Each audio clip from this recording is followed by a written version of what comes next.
Friendship is complex for this autistic. There's love, there's hashtag don't give a fuck anymore, and then that vast, thorny battlefield between them. Friends.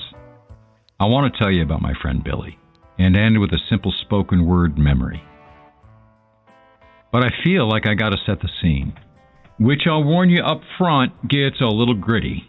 Street talk, the slur, idiot, drug use, death. There's nothing I craved more in my life than companionship. And the times I found it, my most glorious moments. Whenever I found them, for however long, with whoever. The pop myths about autistics aren't kind. 1. We can't feel love, don't want friends, lack empathy. 2. We're hostile, aggressive, rigid, can't communicate. 3. Don't feel compassion. In fact, 4. We don't feel. Full stop. On Mastodon, my friend Dragon Lady CH read this in draft. She adds, "Then they put us on a pedestal like a precious gem to be kept in a showcase, as long as we stay there and don't move." Why do I want to tell new myths? Because all these old ones were written by non-autists. They don't know me, and I don't see myself in any of them. So, those pop culture stereotypes are just their screen grabs off movies and TV. Problems non-autistic people have understanding us. They see Rain Man or Elon Musk. Their myths have no reality for us.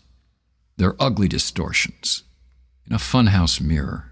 Straight society trains us for its goals, a mad dash to max out production, consumption, growth. So pop media teaches straight citizens a treacherous mixed message about us.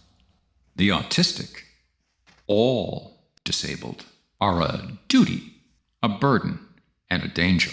We get in the way of their goals, but we must be coddled and protected. So we got to be watched, because who knows how we'll take advantage or when we'll go off. Their stereotypes, their myths.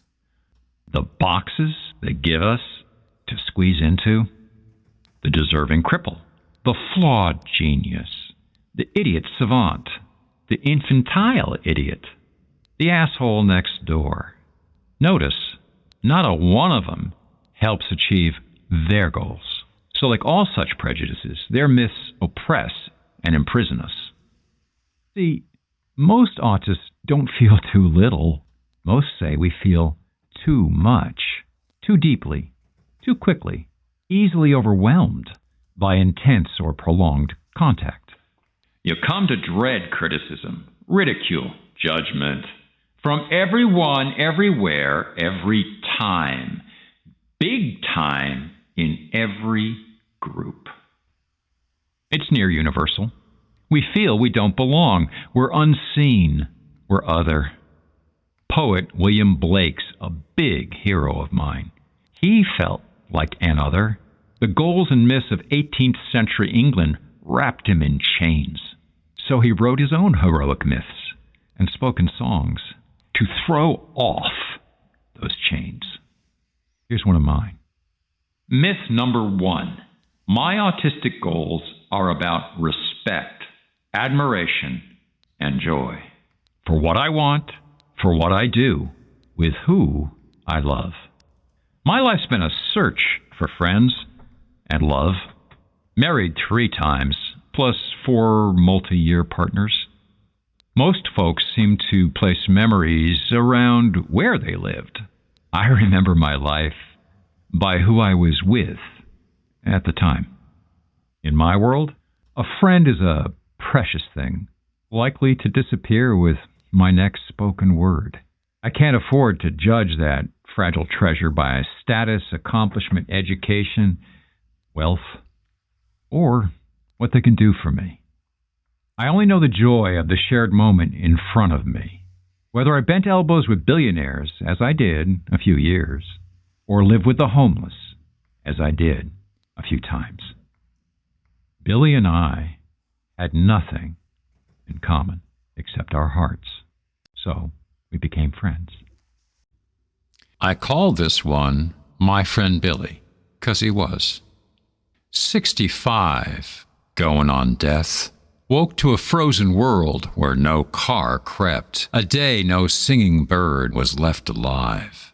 A day another friend sighed his last breath. Polar vortex blew through my trailer. I wrapped windows in blankets, sealed the entries to my life, a bunker in war. Cranked the oven, cracked its door. Stale air hung like failure. Settled in for a day alone, picked up the phone, my only open door. Splashed across its screen, wars, rumors of wars, disasters revealed, disasters concealed, a dying world's dreams. I read the news. Tanker spews fuel. A politician lies. Then, local man dies. Wind froze my heart. Another sun sets. That'll never rise. Another friend gone, where I can't hear his cries.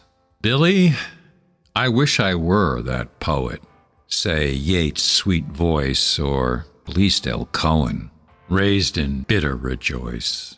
To toast your life of rough edges, but I see you clear.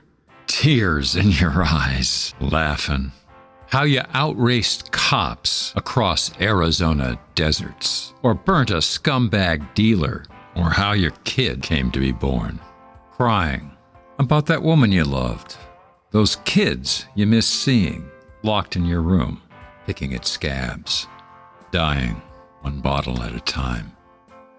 He lived for love. He lived for laughs. He left little more than a church full of folks who missed him for an hour. He was Billy. And now, years later, he won't leave my autistic mind and still laughs in my autistic heart, teaching it to praise.